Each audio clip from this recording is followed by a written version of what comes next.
all the people who set New Year's resolutions, only 10% of them actually achieve them. The reason for this? We set bad goals. If you want 2017 to be less of a dumpster fire than 2016, it's time to start setting better goals. The most popular New Year's resolutions are usually to get healthy, or spend more time with friends and family, or travel more, but these are bad goals. Not because spending more time with family or friends is bad, or because getting healthy sucks, or because traveling is the worst. They're bad goals because they're incredibly vague. It's almost impossible to achieve them because you don't really know what they are. Let's take get healthy for an example. What does healthy even mean? There are tons of different ways you could measure getting healthy, but what does healthy mean to you? Does it mean lowering your cholesterol by a certain number of points? Does it mean cutting out sugar from your diet? Does it mean being able to run a marathon by the end of the year? Do you see what I mean? Get healthy is a bad goal because it really doesn't mean anything. To accomplish a goal, it needs to be specific. Attach a number or a date or a specific event to your goal. So instead of saying,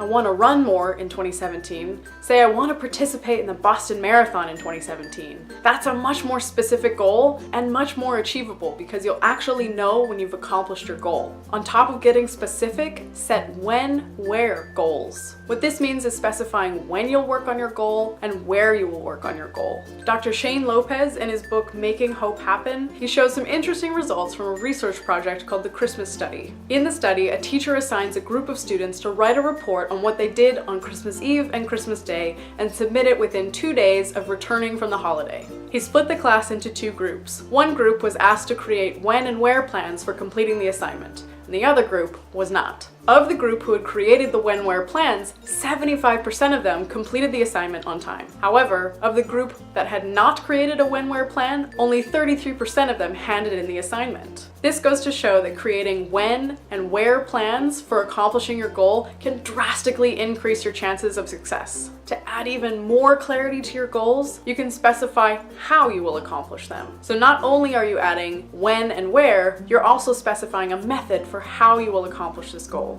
So last year I had a goal to read more books in 2016. And while this is an admirable pursuit, it's not a very good goal. I needed to get more specific with my goal, so I specified how many books I would read. Instead of saying, I want to read more books, I said, I want to read 40 books in 2016. Cool, getting a little more specific here. On top of that, I decided when and where. Anytime I was commuting, either on my bicycle or on the train, I would listen to an audiobook or read a physical book. That would give me about an hour a day to work on my goal. For the how, I decided that audiobooks and physical books both counted. So I downloaded a bunch of audiobooks to my phone and kept a physical book in my backpack for spare moments. Now, if we're being truthful, I only read 36 books in 2016. So I fell a little bit short of my goal. I knew that reading 40 books this year would be a stretch. But if I hadn't given myself a number to shoot for, I probably wouldn't have even read 36 books. So getting specific on how many books I wanted to read, when I would read, where I would read, and how I would read, I got a lot closer to accomplishing my goal and actually accomplished my original goal of reading more in 2016. So if you're looking to make 2017 better than 2016, stop setting bad goals. Get specific, determine when and where, and how you will accomplish these goals. Doing this will make you exponentially more likely to accomplish your goals. If you liked this video, give it a thumbs up and leave a comment below with your New Year's resolution. Subscribe to the Undepression Project channel. We put out new videos every Wednesday, and I will see you then.